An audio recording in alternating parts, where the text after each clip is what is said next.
Hi guys! Ngayon ay gagawa na naman tayo ng lumpiang Shanghai. Nag-prepare ko na lahat ng ingredients natin at kailangan natin. Let's go! Paghahalo-halo na natin dito lahat. Giniling, yung carrots, patatas, and bell pepper.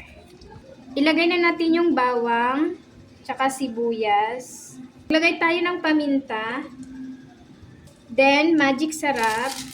Maglalagay ako ng seasoning. Then, kunting asin lang. Maglalagay ako ng isang itlog.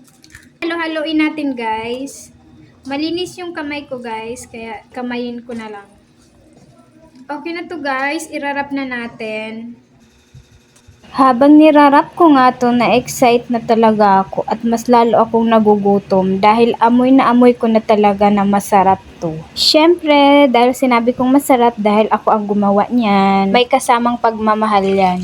Char. Dahil gutom na nga ako ay nagprito na agad ako ng 3 piraso. Grabe, sobrang crunchy at sarap. Yun lang. Bye!